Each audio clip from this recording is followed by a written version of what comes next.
That fresh morning. That fresh morning. Dans le studio des 104.5 Urban FM, la station urbaine, nous avons le professeur Monsieur Njenje Joseph, qui est directeur de l'agence universitaire de la francophonie. On parle avec lui du concours Gabon Mobile Lab 18. Le thème du concours, c'est... Non, on va parler du thème du concours et des étapes actuelles des participants. Bonjour, professeur. Bonjour. Comment vous allez? Ça va très bien. Alors, c'est quoi exactement l'agence universitaire de la francophonie? L'agence universitaire de la francophonie est une association d'universités ayant en partage la langue française. Elle est représentée dans les 5 continents. Aujourd'hui, on est en train d'approcher 900 membres à travers le monde. Et dans les pays où on est présent, on est représenté par les campus numériques francophones, dont celui que je dirige, qui est à l'université Omar Bongo. Le campus numérique, ça fait longtemps que c'est à l'UOB. Oui. Vous avez fait un peu un bilan de ce que ça a apporté à l'université? On a plusieurs chantiers qu'on a... Je pense que le premier, c'était de numériser toute l'université. Ce n'était pas notre objectif, c'était plutôt accompagner l'université à se numériser entièrement. D'accord. On a participé à plusieurs chantiers, je disais tantôt avec l'université Omar Bongo. Aujourd'hui, on peut être fier de les avoir accompagnés, être autonome quant au processus d'inscription en ligne. On a été un petit maillon dans ce dispositif-là avec les compétences de l'université naturellement. Ah, d'accord, ok. Mais vous offrez aussi des formations en ligne? Les formations en ligne sont produites par nos partenaires qui sont dans des universités, que ce soit du Nord ou du Sud, qui, eux, ont pu monter ces dispositifs-là, qui ont mis ça à la disposition du grand public pour des personnes qui veulent se former.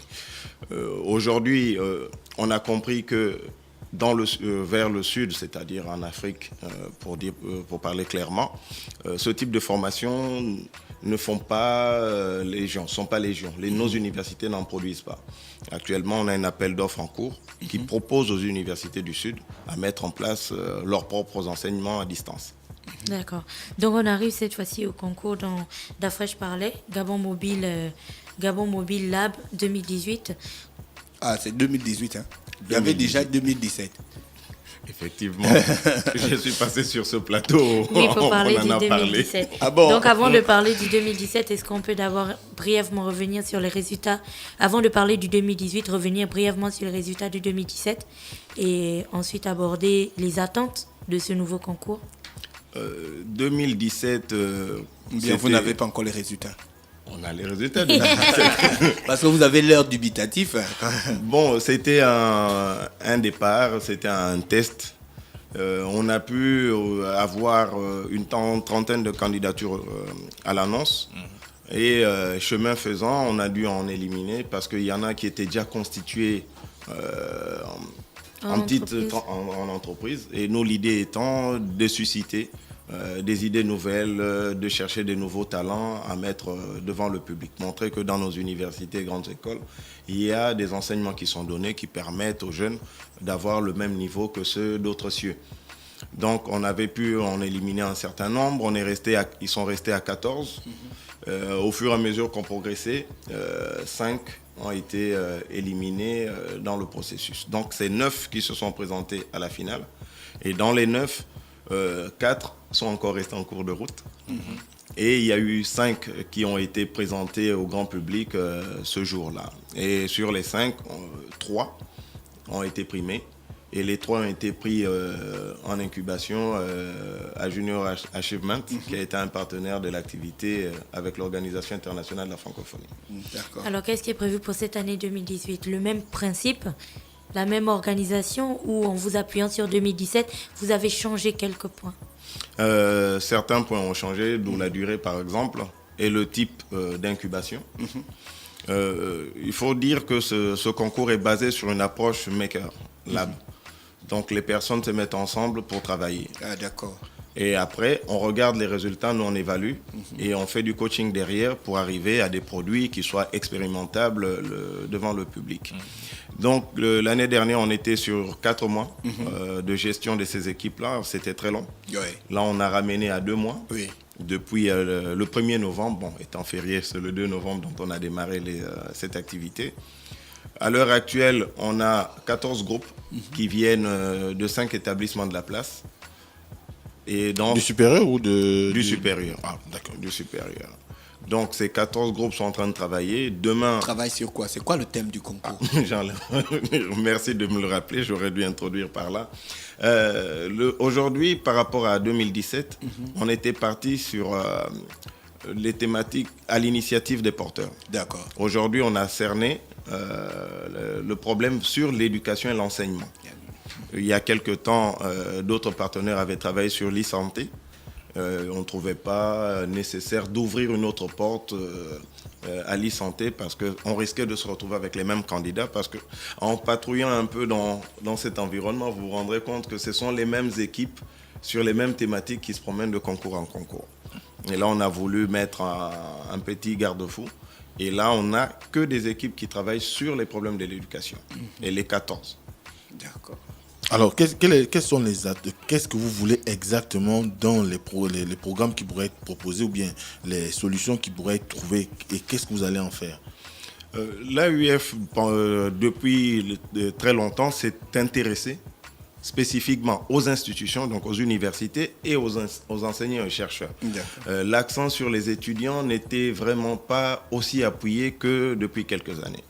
Donc aujourd'hui, on est en train de se retourner vers ces étudiants qui sont en formation, voir ce que nous pouvons apporter avec notre expertise dans le numérique et dans la recherche pour que ces étudiants arrivent à être employés, soient prêts à l'emploi, sortis de leurs établissements. Partir de leur talent et de leur métier, de leur formation, arriver à s'insérer. Donc ça, c'est l'un des objectifs que nous visons. Aujourd'hui, on va mettre ces 14 jeunes sous les feux de la rampe. Aux promoteurs et aux mécènes de regarder ce qu'il y a à prendre là-dedans.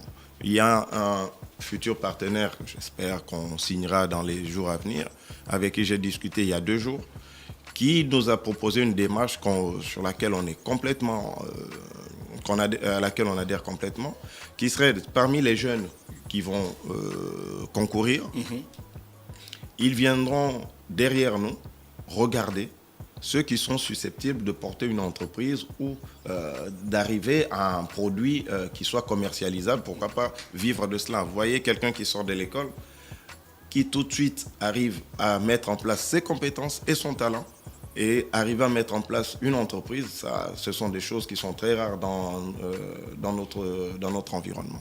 Donc c'est ce que nous visons aujourd'hui et à terme, pourquoi pas, intéresser les pouvoirs publics par rapport aux problèmes qu'il y a dans la gestion des établissements sur le plan numérique. En début d'année, du moins en début d'année scolaire, il y a eu l'organisation d'une rencontre sur l'éducation, notamment qu'on appelle la Task Force de l'éducation.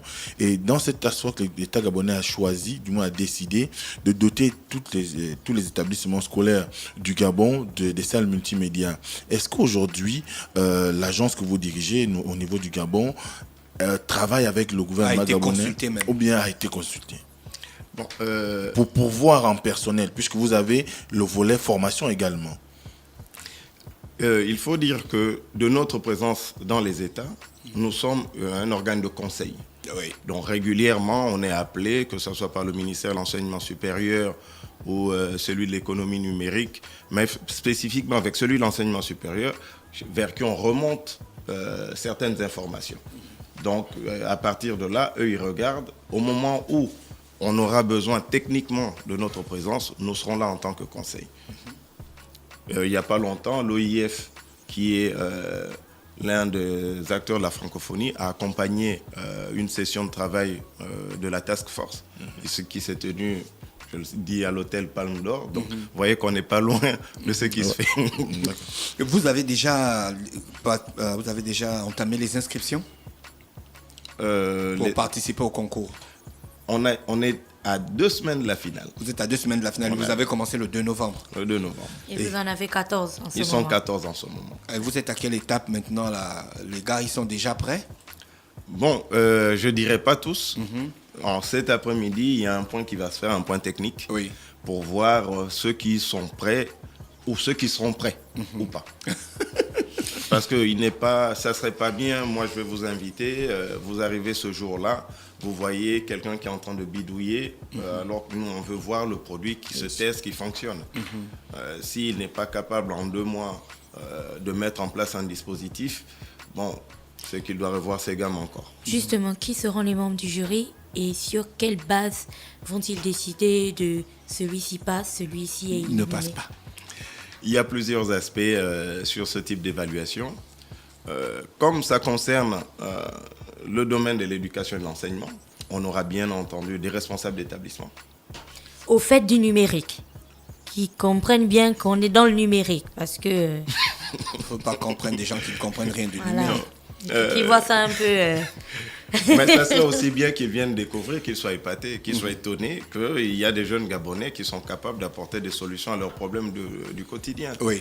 Donc, il y aura des personnes de l'éducation qui seront appelées responsables d'établissement et intervenants dans le dispositif. Parce qu'il y a eu une proposition, par exemple, je le dis, du cahier de liaison.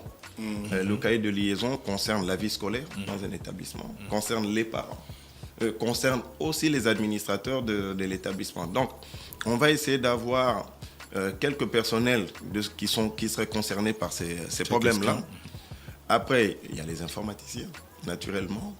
Et ensuite, on a nos amis de l'Agence nationale des infrastructures numériques et des fréquences, l'ANINF, qui, étant le porteur du projet numérique au Gabon, ils vont aussi regarder ce qui se fait.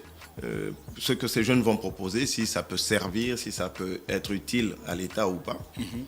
Et enfin, on va ajouter à ce panel une 4e catégorie d'intervenants, c'est les gestionnaires d'incubateurs que nous avons sur la place. D'accord. Monsieur Ndjenje, merci d'avoir accepté notre invitation. Je pense qu'on a fait le tour de la question ou bien d'autres informations que vous voulez ajouter? La seule information, c'est vous dire qu'il faut être prêt pour le 21 décembre, la veille de départ à la Noël. Ouais. Et on verra qui aura le cadeau de Noël à cette finale-là. D'accord, je rappelle qu'on recevait Monsieur Ndjenje Joseph, qui est le directeur de l'Agence universitaire de la francophonie, qui était avec nous ce matin pour parler du concours Gabon Mobile Lab 2018. Restez connectés sur les 104.5 Urban FM, la station urbaine. On se retrouve juste après. Urban FM 104.5, la station urbaine. Vous écoutez Urban FM 104.5, la station urbaine. Urban FM, première radio chez les jeunes.